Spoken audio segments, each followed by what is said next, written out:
Madame, Monsieur, bonsoir. Voici les titres qui seront développés au journal de ce soir. Une vive tension a régné ce mercredi dans plusieurs endroits de la région métropolitaine de Port-au-Prince. Des barricades de pneus enflammés sont remarquées dans certaines zones de la capitale. La rareté de carburant serait à l'origine de ce mouvement. Les gangs de G-PEP, de T-Gabriel et de G9 continuent de s'affronter à Cité-Soleil, le plus vaste bidonville de la capitale. Plus de 50 personnes ont été tuées et 100 autres ont été blessées depuis le début de cette guerre des gangs. Et puis, des agents de la police nationale d'Haïti ont procédé à la saisie d'une cargaison de 25 000 cartouches à Port-de-Paix de la nuit du 12 au 13 juillet. Ces munitions ont été découvertes à bord d'un camion qui s'apprêtait à se rendre à Port-au-Prince.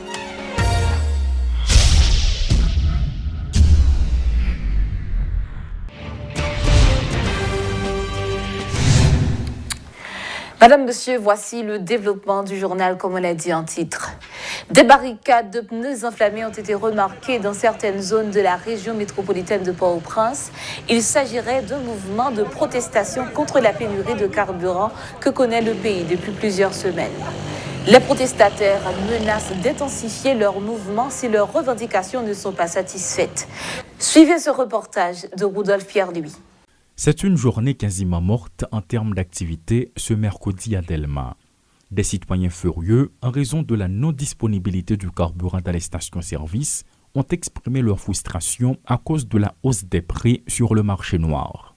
Des barricades érigées avec des pneus enflammés, des jets de pierre, des tessons de bouteilles, de l'huile versée sur la chaussée à l'intérieur de Delma 33, les protestataires n'ont pas lésiné sur les moyens pour faire passer leurs revendications. Chaque fois que vous voulez monter gaz, vous faites comme si il y a un marché noir. Pas un marché noir, vrai, monsieur. Il y a gaz.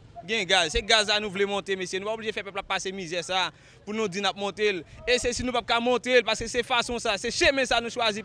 Gaz à pas monter, mais il y a boulé ensemble que tout le monde disparaît. Parce que nous ne sommes pas capables encore, en tant que nous-mêmes, peuple, c'est nous toujours passer plus misère dans le pays. Je dis à un gouvernement Ariel, Champrel, qui a fini avec malheureux, malheureuse. Je dis à la revendication par nous, nous prenons la rue, ça sortir à mos tout nous bail là. Et nous avons dit toute la population, demain matin, personne machine ne va prendre la rue. Parce que nous-mêmes, motocyclette ne pas prendre la rue. Parce que nous avons bloqué la rue, c'est la presse avec ambulance, la Croix-Rouge pour prendre la rue. Des automobilistes sont obligés de faire demi-tour afin de ne pas faire les frais de leur colère. Les véhicules des moins prudents sont vandalisés et même des agents de la PNH ont dû rebrousser chemin dans certains endroits. Difficile de calmer le ras-le-bol des motocyclistes. Des étudiants, des professionnels, des petits commerçants, tous ceux qui tentent de vaquer librement à leurs occupations sont pris entre deux feux.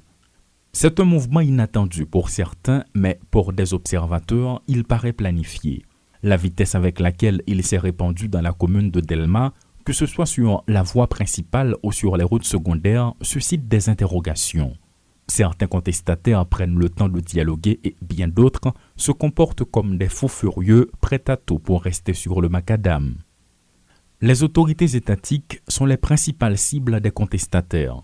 La situation du pays va de mal en pis et nul ne semble avoir la volonté de changer la donne.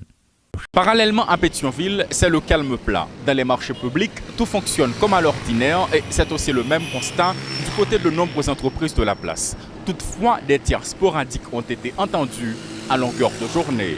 Et les situés Lassin et Rudolf Pierre-Louis pour Télémétropole.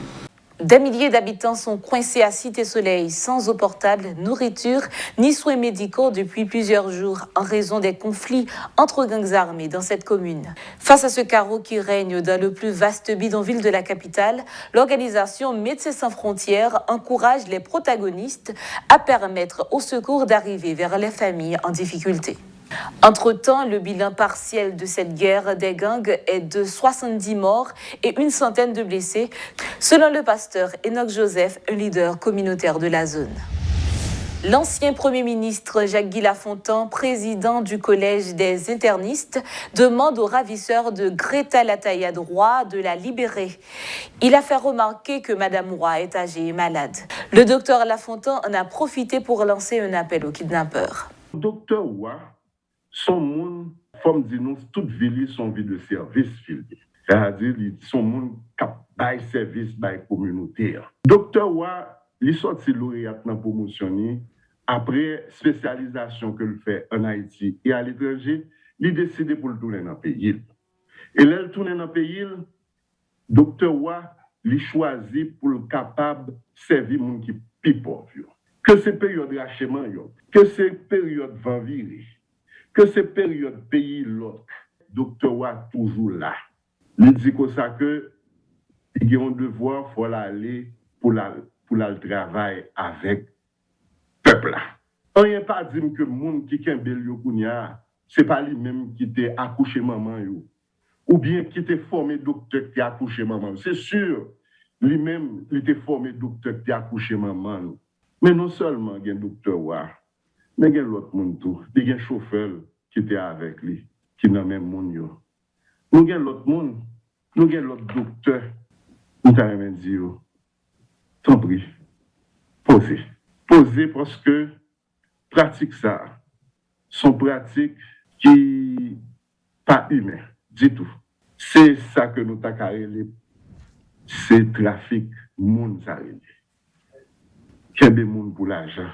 Pratique ça, sont pratiques qui pas dignes d'Haïtiens.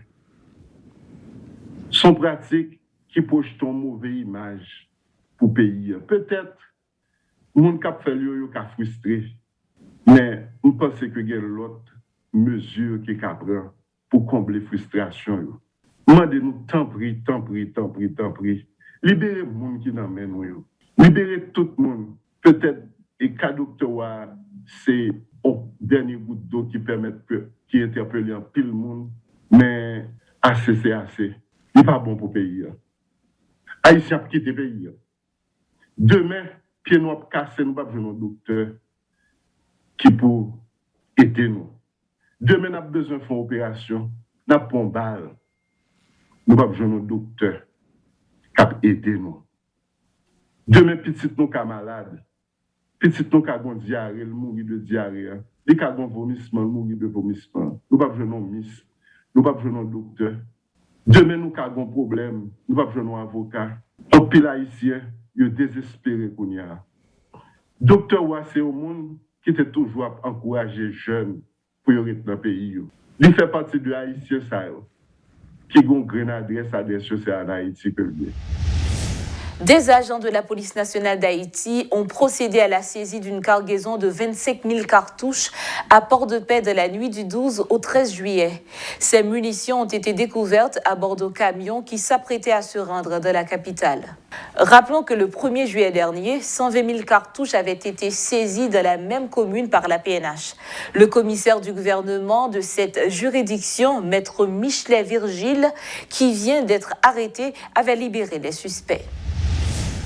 Le président de l'Observatoire national du patrimoine, Iléus Papillon, dénonce le manque de responsabilité des dirigeants.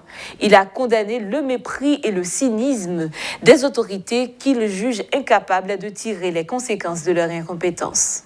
Nous ne sommes pas en guerre avec un autre pays, avec une autre nation. C'est ça la réalité. Ça veut dire que si vous n'êtes pas en guerre avec une autre nation et vous vivez une situation ça et l'État pays où là.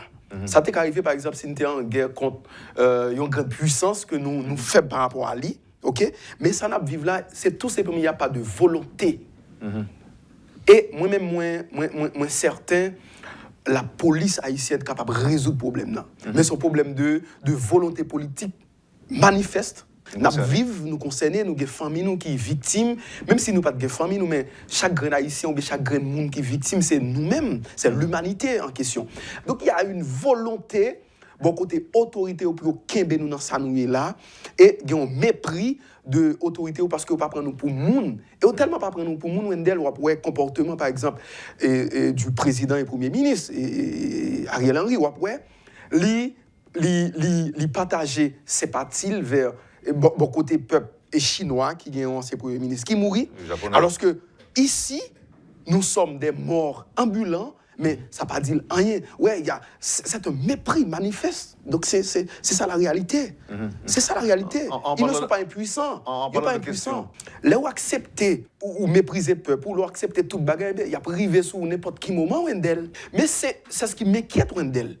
Par rapport à tout ça qui a passé là, le président mourit, route bloquée, quel que soit ça qui passe, il n'y a pas de démission. Oui. Donc il y a une acceptation. Pas de responsabilité. Il n'y a pas de responsabilité. Yeah. C'est une honte.